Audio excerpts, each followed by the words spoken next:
राबिया के प्रकरण को ह्यूमन राइट्स में हमने केस फाइल किया था। हमने वो केस फाइल किया था 1 तारीख में, 1 सितंबर में। उसमें हमने केस फाइल करने में हमने राबिया के जो एक बड़ी दरिंदगी के साथ उसकी जो हत्या हुई है और बताया ये भी जा रहा है कि रेप कर हत्या हुई है, उसी को लेकर हमने ह्यूमन राइट्स से कहा था कि इसमें जितने भी मुलजिम हैं और जो पुलिस की लापरवाही है इसमें, क्योंकि इसमें पुलिस कहीं ना कहीं फेल होती दिख रही है। पुलिस की जो भूमिका है के माध्यम से ह्यूमन राइट्स से सूचना मिली कि जो दिल्ली कमिश्नर हैं उनको नोटिस किया गया है और 4 वीक का टाइम दिया है उनको कि तमाम जितनी भी इसमें अब तक उन्होंने कार्रवाई की है या जो भी उन्होंने एविडेंस कलेक्ट किया है या उस पर जो भी XYZ जो भी उनकी कार्रवाई बनती है वो आयोग पहले डेफिनेटली उसको सुरक्षा दी जाए, क्योंकि वो आज भी एक डर के साए में जी रहे हैं। क्योंकि जो बताया जाता है कि इसमें क्या अब तक कितने हाई प्रोफाइल लोग इसमें शामिल हैं इस केस में, क्योंकि केस को दूसरी तरफ रूप दे गए एक जो कोई नाम का लड़का जो आया था सामने कि उसने कहा कि मैंने शादी की है और उसको क्या नाम मैंने उसे मार दिया, तो वो लॉजिक नहीं है। क्योंकि इसमें कहीं ना कहीं पॉलिटिकल कमिश्नर को अगर ह्यूमन राइट्स तलब करता है या उसे रिपोर्ट लगाने के लिए कहता है तो जाहिर सी बात है एक पुलिस के ऊपर भी एक दबाव आता है कि हाँ, अगर इस मामले में हमें कोई पटाक्षेप करना होता है, यानी कि इस मामले को रफा दफा करने की बात वो आती है, वो कहीं ना कहीं उनको एक डर बैठेगा कि हमारे पास ऊपर हाई अथॉरिटी जो ह्यूमन राइट्स है उसने भी हमें इस केस में वॉच कर रहा है ह्यूमन राइट्स भी। तो इसमें इन्वेस्टिगेशन जब होगी तो जहाँ तक उम्मीद है कि वो फेयर इन्वेस्टिगेशन होने की उम्मीद है।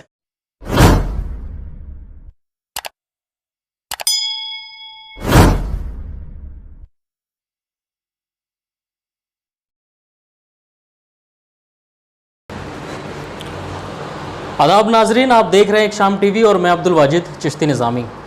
मैं इस वक्त मौजूद हूं लोनी गाज़ियाबाद में और राबिया सैफ़ी के केस से जुड़ी हुई एक सबसे बड़ी जानकारी आप तक पहुंचाने के लिए मैं यहां पर आया हूं।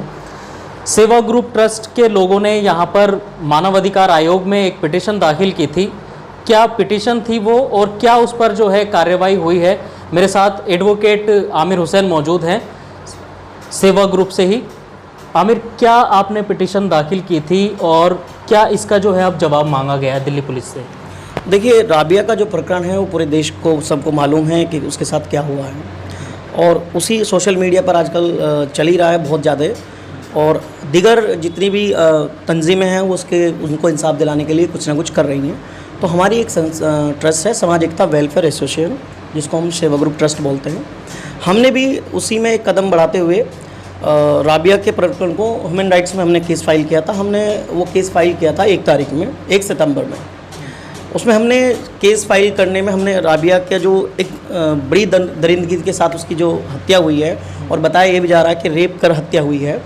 उसी को लेकर हमने ह्यूमन राइट्स से कहा था कि इसमें जितने भी मुलजिम हैं और जो पुलिस की लापरवाही है इसमें, क्योंकि इसमें पुलिस कहीं ना कहीं फेल होती दिख रही है। पुलिस की जो भूमिका है वो कहीं ना कहीं डाउटफुल है और उसी के संबंध में हमने ह्यूमन राइट्स में केस फाइल किया था। और उसी केस के अंदर अब हमारे पास एक मेल आया था 29 सितंबर में, जिसमें हमें मेल के माध्यम से ह्यूमन राइट्स से सूचना मिली कि जो दिल्ली कमिश्नर हैं उनको नोटिस किया गया है और 4 वीक का टाइम दिया है उनको कि तमाम जितनी भी इसमें अब तक उन्होंने कार्रवाई की है या जो भी उन्होंने एविडेंस कलेक्ट किया है या उस पर जो भी XYZ जो भी उनकी कार्रवाई बनती है वो आयोग को सबमिट करें। और इसके साथ साथ आयोग ने अदर जो हायर अथॉरिटीज़ हैं उनको भी कहा है कि अगर आपके पास भी इस केस से रिलेटेड कोई भी ऐसा मटेरियल या कोई सामग्री या कोई साक्ष्य या कोई एविडेंस है वो डायरेक्ट आप ह्यूमन राइट्स की साइट पर जाकर अपलोड कर सकता है। उसी नोटिस जो ह्यूमन राइट्स ने दिया है उसमें हमने जो मांग की थी उस नोटिस में केस में हमने जो मांग की है उसमें हमने ये कहा है कि जो राबिया का जो परिवार है, एक तो उसकी सुरक्षा पहले डेफिनेटली उसको सुरक्षा दी जाए, क्योंकि वो आज भी एक डर के साए में जी रहे हैं। क्योंकि जो बताया जाता है कि इसमें क्या अब तक कितने हाई प्रोफाइल लोग इसमें शामिल हैं इस केस में, क्योंकि केस को दूसरी तरफ रूप दे गए एक जो कोई नाम का लड़का जो आया था सामने कि उसने कहा कि मैंने शादी की है और उसको क्या नाम मैंने उसे मार दिया, तो वो लॉजिक नहीं है। क्योंकि इसमें कहीं ना कहीं पॉलिटिकल भी इन्वॉल्व है और इसमें कोई बड़ा जो कहते हैं कि हाई प्रोफाइल ये मामला है और जानबूझकर इसको आपका हरियाणा पुलिस और दिल्ली पुलिस वो इसको दबाने की कोशिश कर रही हैं। और हमने इसमें 5 करोड़ रुपए की मुआवजे की मांग इसलिए की थी कि जो परिवार है उसको लीगल काम करने के लिए क्योंकि जब लीगल हम पैरवी करते हैं तो उसमें एक्सपेंसेस बहुत होते हैं। हमने 5 करोड़ की मांग भी की है और उनको सुरक्षा के साथ साथ, और इसके साथ जो भी इसमें पुलिस वाले इन्वॉल्व हैं जिन्होंने इसको दबाने की कोशिश की या इस केस को बिल्कुल ऐसा करने की सोच की कि नॉर्मल जैसे होता है उस तरह उसको टरकाने की कोशिश की, उसके खिलाफ भी हमने ह्यूमन राइट्स से मांग की है कि उनके खिलाफ भी कार्रवाई की जाए। जिस तरीके से इस पूरे मामले को एडवोकेट सुप्रीम कोर्ट के जो सीनियर एडवोकेट हैं महमूद प्राचा, वो इस केस को जो है देख रहे हैं, वो इस केस को लड़ रहे हैं, लेकिन अब ये जो पिटीशन दाखिल की थी आपने ह्यूमन राइट्स से, जो ये जब दिल्ली पुलिस से मांगा गया है कि आप 4 हफ्तों में ये रिपोर्ट जारी करें, सबमिट करें, अब इसमें क्या दबाव जो है दिल्ली पुलिस के ऊपर पड़ेगा इसमें? देखिए, जो हमारे सीनियर एडवोकेट्स हैं महमूद प्राचा जी, इस मामले को जैसा हमें जानकारी हुई वो देख रहे हैं। ठीक है, वो कोर्ट के माध्यम से वो उसको कर रहे हैं, और ह्यूमन राइट्स एक मानवाधिकार का मामला जो बनता है कि किसी की भी हत्या और एक बड़ी ही दरिंदगी और हैवानियत के साथ हो, तो चाहे वो डेड बॉडी हो या जीवित इंसान हो, ह्यूमन राइट का वायलेंस होता है, क्योंकि मृतक हो या आदमी हो उनके कुछ राइट्स हैं, और उसी को लेकर हमने ह्यूमन राइट्स से कहा था कि इसमें ह्यूमन राइट्स का बहुत ही बुरी तरह से वायलेशन किया गया, और इसी वायलेशन के लिए हमने ये केस फाइल किया था। वो जो हमारे महमूद प्राचा जी हैं वो कर रहे हैं, वो एक लीगली प्रोसेस चल रहा है, और जो ह्यूमन राइट्स है वो अपनी रिपोर्ट सबमिट दिल्ली पुलिस को करनी है। अब वो क्या सबमिट करती है वो ह्यूमन राइट्स को 4 सप्ताह के बाद पता लगेगा, क्या सबमिट करती है नहीं करती है। बाकी जो इस पर लीगल एक्शन होना है तो वो प्राचा जी उसमें लगे हुए हैं, और वहाँ से उम्मीद है कि शायद इसमें कोई ना कोई हमें कामयाबी मिलेगी। क्या इस पे जो है कार्रवाई बनती है, या इस पूरे केस में इसको कितना अहम माना जा सकता है? ये किस तरीके से एक बड़ी चीज़ बनकर साबित होगी इस पूरे केस में? देखिए, किसी भी कमिश्नर को अगर ह्यूमन राइट्स तलब करता है या उसे रिपोर्ट लगाने के लिए कहता है, तो जाहिर सी बात है एक पुलिस के ऊपर भी एक दबाव आता है कि हाँ, अगर इस मामले में हमें कोई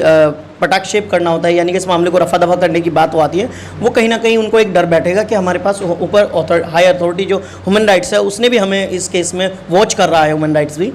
तो इसमें इन्वेस्टिगेशन जब होगी तो जहाँ तक उम्मीद है कि वो फेयर इन्वेस्टिगेशन होने की उम्मीद है, उनको भी ये डर सताता रहेगा कि अगर हम इसमें कुछ लिपापोती करते हैं तो हमें भी उसका खामियाजा भुगतना पड़ेगा। तो कहीं ना कहीं एक ह्यूमन राइट्स एक बहुत बड़ी, हमारे यहाँ नेशनल ह्यूमन राइट्स जो है मानवाधिकार के लिए जो काम कर रही है, एक बहुत बड़ी आयोग है, स्वयं खुद में आयोग है, जुडिशरी पावर भी इसको मिली हुई है। वो चाहे तो कमिश्नर को तलब करके उस पर सारी रिपोर्ट सबमिट भी कर सकती है, और कमिश्नर के खिलाफ वो समनिंग भी कर सकती है। अगर इसमें ह्यूमन राइट्स को लगता है कि हाँ ये ह्यूमन राइट्स वायलेंस हुआ है, तो ह्यूमन राइट्स में अपना जो भी आदेश होगा वो पारित कर सकता है, ऑर्डर उनको दे सकता है, और उस ऑर्डर्स में कंपनसेशन की बात हो सकती है, और जो उसमें पुलिस वाले आपके जो इसमें इन्वॉल्व हैं जिन्होंने कार्रवाई नहीं की है, जिनकी डाउटफुल जो हैं उनके ऊपर भी कार्रवाई हो सकती है। ऐसे लोगों के लिए क्या कहेंगे जो वहाँ पर तमाम तंजीमों के लोग भी गए, शुरू में आवाज़ भी उठाई राबिया सैफ़ी को इंसाफ दिलाने के लिए, तमाम कैंडल मार्च, तमाम प्रोटेस्ट हुए, लेकिन जब उसके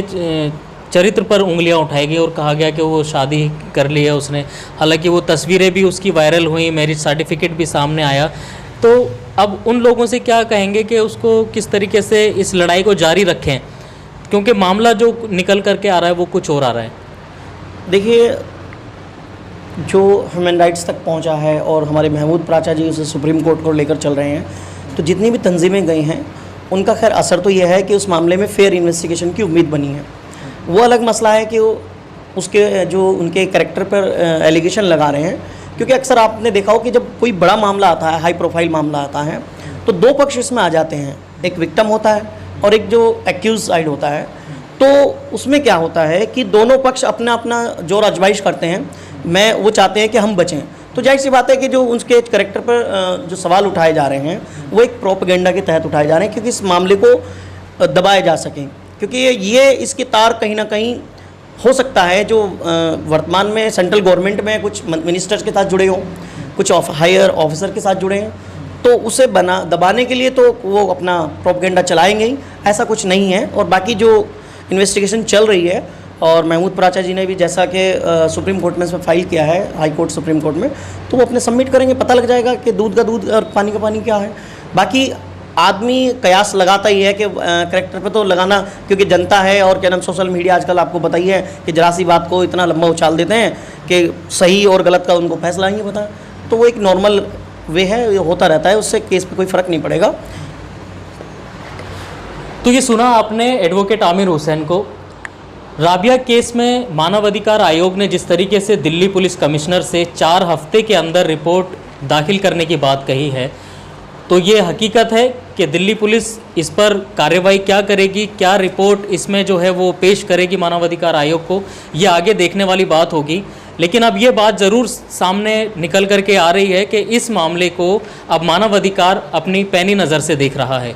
आगे राबिया केस में क्या कार्रवाइयाँ चल रही हैं, किस तरीके से लोग आवाज़ उठा रहे हैं, एक शाम टीवी लगातार आप तक खबरें पहुँचाता रहेगा। एक शाम टीवी को देखने के लिए बहुत बहुत शुक्रिया।